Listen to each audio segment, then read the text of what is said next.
Growing up in Providence, Rhode Island, Gary Neal Jr. always had an artistic and inquisitive mind.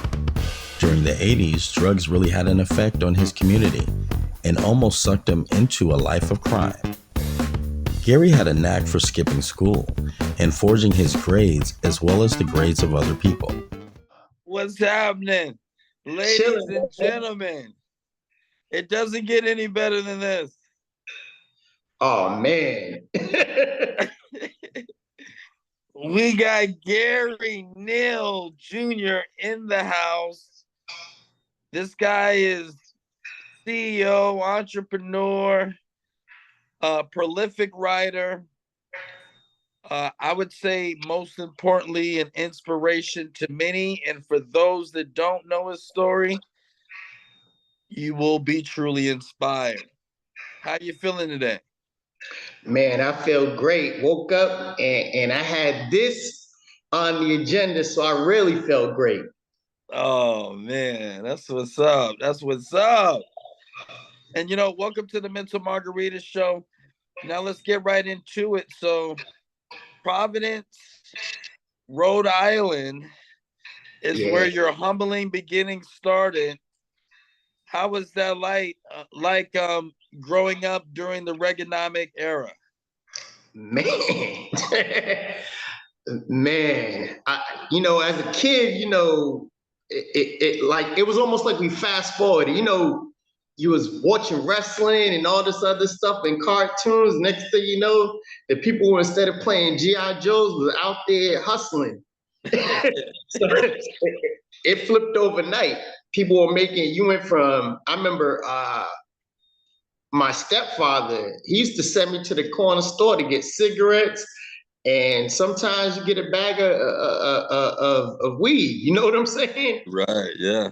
Now all of a sudden, the very older cats that were doing that, it got replaced with teenagers. I'm telling you. Yeah. I'm telling you. Yeah. You remember going to the store and getting some Lucy's, huh? Man, I remember cigarettes at that time was $1.10. Oh my goodness. Boy, has times changed. For real. Now through all this, you're going to school, and you're not going to school because you're skipping school. Man, oh God, it was terrible. I was a master at skipping school and changing grades. I changed grades so well that when I got kicked out of, I guess, the state, you could say, because my mom kicked me out to live with my dad. When I got to the new school, they couldn't even put together my grades. They just asked me to pick a grade, and they were like, because I like, you know how the like the ink on the report cards is like a purplish tint. Right. So this is bad to even say, but I would use the blue pen, and then I'd lightly tap over the blue pen ink with the pencil to give that purplish. Oh, I was a beast. I was a beast. For all the kids that are at home watching this, don't do it. You know what? I tell you, kids are not even going to school anymore either. They're doing it online. Before you know it, there's not going to be anybody going to schools anymore. Hey, that's true, but it brings me to an interesting point, because I covered that in the book. I think everyone's a genius. Everyone has genius in them, and if you think about it, everyone's got a phone and they got unlimited knowledge at the palm of their hand anyway. That's right. So realistically, they're charging you, and which is bad, is they actually charge you for education, and they try to pretty much crap on people's experience. But the thing is, they're selling the person's experience, because the book didn't write itself. Right. So they literally gangstered these people's experiences and then pimped it out and sold it to everyone else and called it education. Wow. I'm telling you. How amazing is that? Now that's cold. I don't know if it's as cold as when you got shipped to Minnesota to be with your father. Because I Man, mean, I'm sure. What was the culture shock there now in Minnesota? crazy. So, like coming from Rhode Island, people don't think of it being really mixed culturally, right? So, being in Rhode Island, I really only went to school with like 5 white cats Wow. in Hope High School. Hope High School, Jeffrey Osborne went there. A bunch of people went there. There's a lot of people from Rhode Island. Uh, Wow. yeah, there's Jeffrey. a lot of people. Yeah, so going to Minnesota, the weather was crazy. The coldest I've been in was 40 below actual temperature with a negative wind chill of 80 degrees. Oh my God. Yeah, and then to add insult to injury, it was such a culture shock because now I'm like one of 5 black people in a big school, and if I blink, I mean the police know it was crazy. I got stopped picking up somebody. I'm walking to the school. I'm thinking I seen these undercover cars. I'm like, oh man, that's what's up. Okay, I wonder what these guys are doing. Not knowing it's for me. Not knowing 5 undercover cop cars, the Crown Vics, You know, man, baby. they pulled up. I'm like, man, who this for? They stop, put your hands up. I'm like, looking around, you. I said, oh, man, You threw up the touchdown signal. the touchdown signal. I didn't score, but terrible, terrible.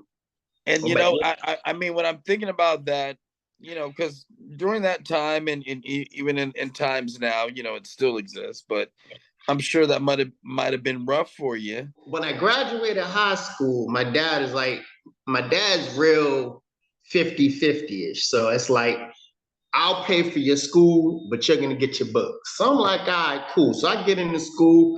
And the cool thing about higher learning is like you have an idea of kind of what you want to do. So you might have a tendency to do better than you do in high school because Right. you're on the line for it. You got to pay for it, right? So I'm doing good the first few months, like the first 6 months, and then I dealt with this chick, and I just totally like Oh, I was skipping oh. it. So then it got to a point where my dad's like, "Hey, you gotta figure something out." And me, I'm a small dude, so I'm like, at the time, I'm like 5'6", maybe 120. And my dad's like, "Hey, you got to do something." So I was like, "Okay, I'm gonna show you. I'm gonna go to the military." So when I decided to go to the military, I walk straight to the Marines. I'm like, "Yo, I ain't a killer, but don't push." Then yeah, it was wild. So I get to the Marines, and oh my God, another culture shock. The first night they started yelling at me. Oh man. Oh my God. Man, they were spitting while they were talking, and they're like, I dare you to wipe it off. And I was like, Oh my God. yo, it was definitely a culture shock. But survived it. And then I went on to the Army after the 4 years of the Marines. So Yeah, yeah. you were stationed in South Korea, and also during 9/11, Yeah. the Pentagon. Yeah, definitely. Ironically, South Korea was great. South Korea was one of those things. It was the first time I really been overseas. So I had a chance to see a different culture and how people relate to, Americans and stuff like that, which was really an eye opener. And then when I got back to the United States, I got to be stationed in DC at the Pentagon. And when that happened, oh my God, it's crazy. Like, we were the first shift that actually had to pull overtime because everyone else got sent home that day. And then we got called in to Wow. actually fill in. And we worked while the building was on fire still. Just a real crazy time frame. It was like a war zone. Um, I can yeah, imagine. I can absolutely imagine. yeah. Then after that, I left. I left the Pentagon to go to Afghanistan. So I went from the frying pan into the fire. So and did Uh, 7.5, 8 years out there. So and yeah. how was that? How was that experience? I mean, because I mean, during this time, everybody is really going through, the emotions of everything that's happening. And it Hmm. was such a shock to the world. It was so devastating. So you being so close, front and center, and then now you're going to Afghanistan. I mean, what's going through your mind at that time?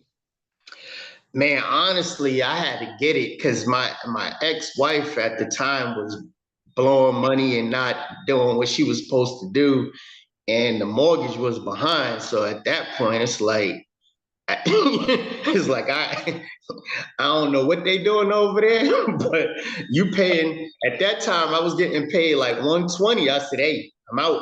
Hey, you Right. hey, I don't care what we got going on. So I got over there, and once I got over there, ironically, within the first 15 minutes of me being over there, I knew people. So I Wow. was like, I know people, yeah, because they wasn't even supposed to be there. And I got there, and I kind of learned the ropes and stuff. And then as everything started, progressing, like years later, I started running a camp over there. Um, like a site, for communications and stuff, and I was supporting a lot of heavy hitters. So yeah, Wow. literally, I That's could probably be in a, I could literally probably be in you know, a documentary from history, from the stuff that we've dealt with and touched. So yeah, crazy. and your life had so many different points, and for an outsider looking in, and I'm sure all of our lives, we all go through highs and lows. But interestingly enough, what I love is that when I observe your life from the outside, you you had a chance. You had certain points where you had to make decisions, and it seemed like those decisions catapult you into a different realm. Upon graduating high school and a brief college stint, he entered the Marines. After spending 4 years in the Marines, he spent an additional 5+ years in the U.S. Army. Gary was stationed in South Korea and at the Pentagon during 9/11. In the thick of things, and you experience all kinds of different things.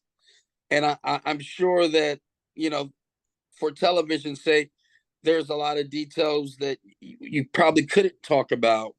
But it was definitely something that could has impacted you, but could have impacted you more negatively, Mhm. or it's something that made you appreciate life itself once you survived it, or both. Yeah, it definitely has a firm impact. What I tell people dealing with a lot of this stuff is make sure that you have an understanding of perspectives. So not just seeing things from your point of view, but others. Uh, Another thing I would say is basically like learning how to not let stuff stick to you as much. Quick story with that. I had a guy, I was a young man. He was about like maybe 21, 22, somewhere around there. And we was in Afghanistan. He was in the army. I was contracting. Now, every now and then what we do is, they come over, play video games and just kind of, relax and take the steam off and stuff like that. And you get to know these people. So what ends up happening is, once you get to know these people, you know their tendencies, how their mindsets are and stuff like that. And so one day I see him in the morning, and when he gets back in the afternoon, he's looking distant.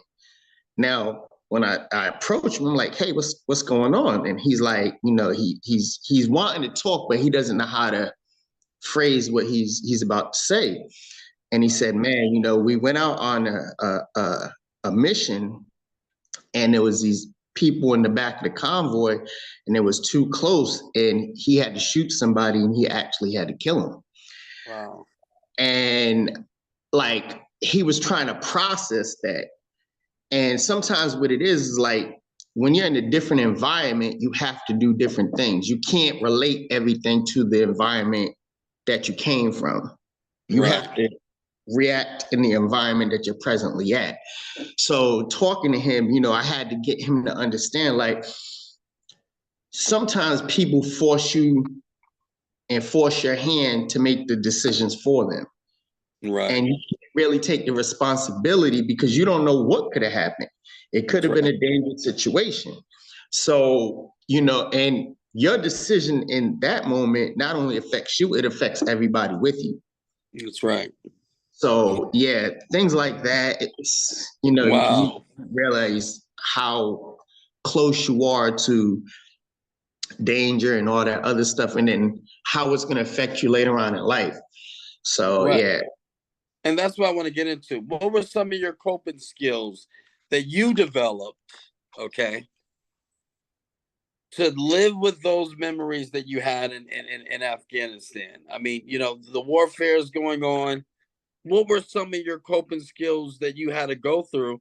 And do you feel there's anything specifically that can trigger you now that you have to be aware of? Those are great questions. For anybody dealing with any type of traumatic incidents in life, whether it's the war zone or whether it's just life in general, I would say, like I say, perspective, seeing things from all kinds of different points of view and in different angles, because there's a thing called relativity.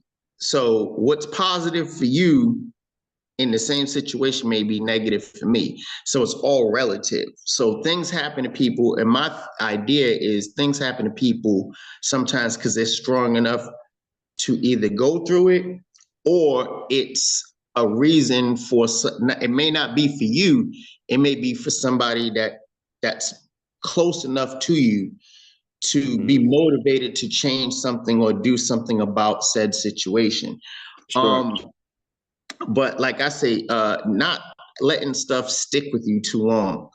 I think that's a big thing. I know it's hard. You got to compartmentalize, put things in its proper place to keep going on with what you got to go on with. But not only that, not letting yourself get too weighed down in whatever the situation is. So you got to let that, kind of wash it away to the side. And I think sometimes over time, you have a chance to. In June 2006, he went to Afghanistan as a U.S. government contractor. As a contractor, he provided support to some of the most elite warriors across the globe. Gary ended up getting a divorce while overseas and had to mentally reconcile the family effects of his decisions. Several years later, in a failed relationship and being laid off from a $315,000 gig, he lost everything.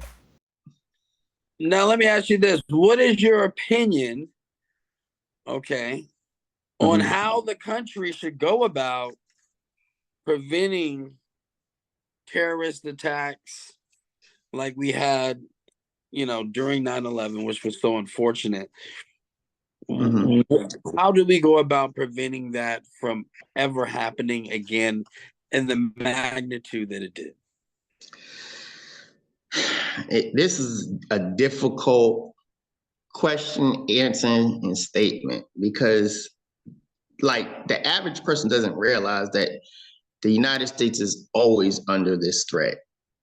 So it's not like, wow, hey, it just happens. This is something that happens daily, probably thousands of times a day. You don't know what threat is going to be credible. Wow. So the thing is, it sucks. You could be as proactive as you can, but realistically, you're going to be reactive in a sense, if that makes sense. Because think about it. No one thought before 9/11. So September 10th, no one ever thought that someone would use a plane as a weapon. Right. Now, all of a sudden, September 11th, you realize different. Right. So the thing you don't know, you can't prepare for what you don't even know about. I just think that it's crazy, but it's like the more security focused that you are, the more the liberties of the American people are going to be affected. So it really is on us as a people to figure out what we want to do and how we want to do stuff. Because the more strict they are, and the less amount of freedoms that you have, you might be more safer. But at the same time, you may not want to vibe with that. So it goes back to you can't please everyone, huh? Yeah, you can't please everyone. You got to thread that needle in there like Tom Brady. Now that's the patriotic way, huh? There it is. Now, seeing the war zone in other countries and then seeing a complete replica in our inner cities, do you think we're failing as a country when it comes to our own backyard, when you see the amount of violence that is going on in our inner cities? And are we providing enough help to our fellow Americans opposed to other nations? Oh, another one that's tough. Are you familiar with Thomas Sowell? No. Great author, Black author, brilliant guy. But he's conservative. He's highly conservative. And he was talking about welfare, right? And he said, you realize before the 60s that even though, Black people had it hard, they were much better off than after they got welfare. He said, it's literally like 60% or something like that of the families back then are living better than they are now. And what you realize, if you take it in a smaller level, if you think about it, it's like, imagine you got a cousin. Your cousin every day asks you for money. You give your cousin money every day. Does your cousin grow up and learn how to provide for themselves or not? So it's like you got to strategically reward people and incentivize people to do better, but you have to let them tow some of the weight too. Because if you don't, they're going to take it as a free ride, and you're going to cripple them instead of give them a leg up. We learn as we go through life, by tapping in with others. It's so true because, on this show that you're on, this is what I do. I'm tapping in. And right now I'm tapping into Gary Neal Jr. And look, Gary, we got to go back to the documentary, man. It was great talking to you, but I got some more to tell the audience about you. Hey, I can't wait. And like I said, definitely tap in with me so I can get you some merch, and I get you a copy. Hopefully the new book, we're going to be dropping it this summer. How do they reach you, Gary? You can reach me at pride_egos, which is EGOOS at Instagram, or you can email me at grr719@gmail. And if you DM me in there, any of that other stuff, I'll be sure to answer. You heard it, guys. You heard it. Gary, we got to bring you out to Vegas soon. Can't wait. I love Vegas.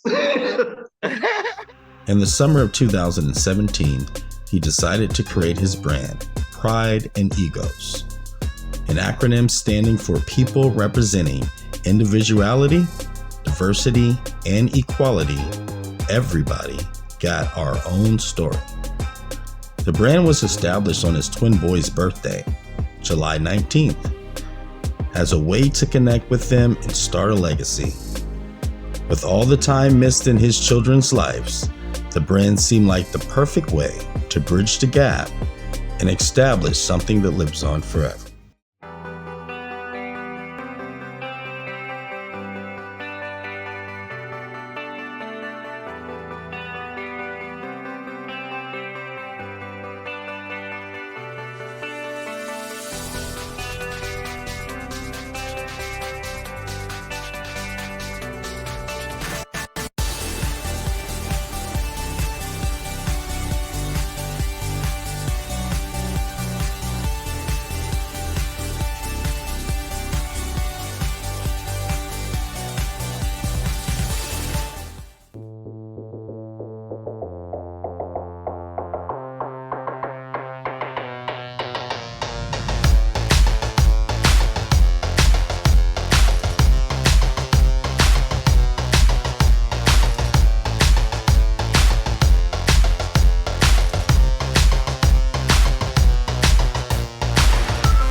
Starstruck, here's a sprinkle of the stardust. Hold your champagne glass and your cigars up. See the guys with mob ties drive the cars up. Bright lights, most nights they buy the bars up. Candy coated Chevy cars on the highway. It's Frankie baby, it's on and this is my way. Dean Martin at the Sands this Friday. With Sammy Davis, here's a little hint where I stay.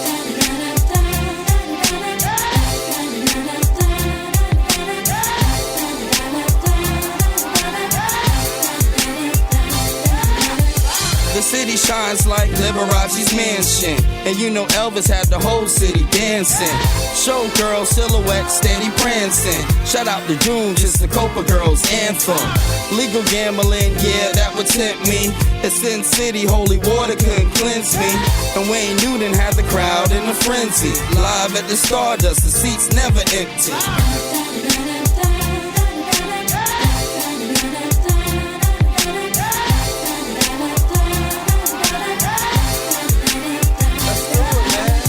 Now if you having a good time in Las Vegas, at the count of 3, I wanna hear